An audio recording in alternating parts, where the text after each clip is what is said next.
Faites attention quand Dieu vous donne l'homme que vous cherchiez et qu'il a un grand destin. Vous devez devenir une femme de prière pour lui. Quand on dit que derrière un grand homme, il y a une grande dame, c'est pas une grande dame qui est grande seulement de taille. Non, c'est une grande dame de prière.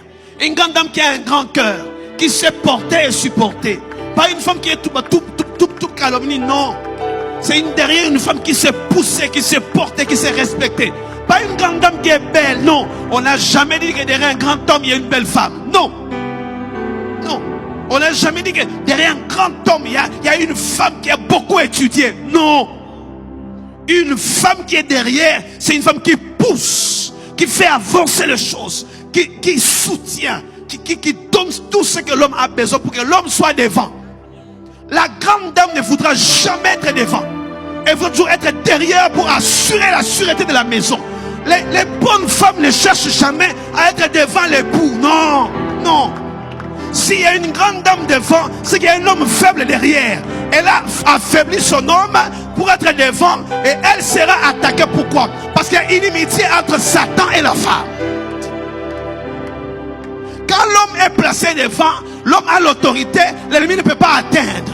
Parce que l'homme est le gardien. C'est à lui qu'on donne l'autorité. Derrière un homme, il n'y a pas une femme belle.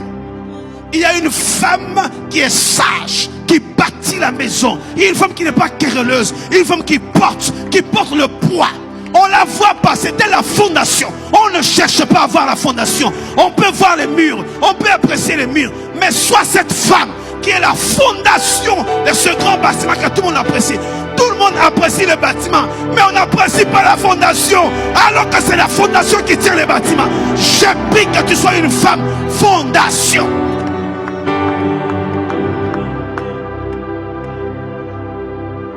Une femme fondation. Une bonne femme ne cherche pas à être devant. Non. Non. Parce que la position qu'elle occupe, c'est elle qui fait que le foyer tienne. Elle porte, elle soutient, elle supporte.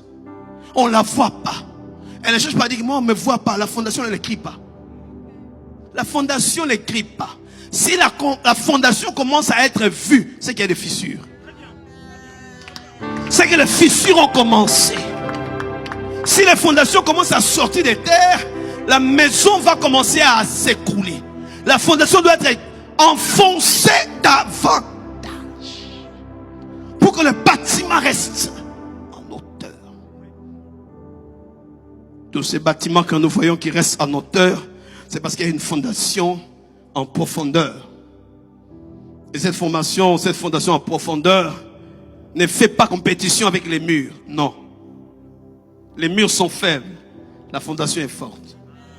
Cet homme qu'on va apprécier à l'extérieur, c'est vrai que ça peut créer de jalousie. Lui, on l'apprécie. Lui, il est en avant. Ça te fait quoi, jeune femme, quand ton époux est en avant et que toi, tu n'es pas en avant? Ça fait quoi quand tout le monde l'apprécie, lui, toi, on ne fait même pas cas de toi? Ça fait mal. Tu dois dire, c'est mon œuvre. Qu'ils apprécient l'œuvre, c'est moi le maître d'œuvre. Alléluia. Que Dieu bénisse toutes les femmes qui sont fondations pour leurs époux, pour leurs épouses, qui ne cherchent pas à être vues, qui sont sous terre et qui soutiennent leurs époux, leurs épouses, leurs fiancés, qui ne sont pas là pour se plaindre. Il n'y a pas ça, il n'y a pas ça. L'homme prend les projecteurs, l'homme prend la lumière. Elle n'est pas vue, mais elle n'est pas jalouse.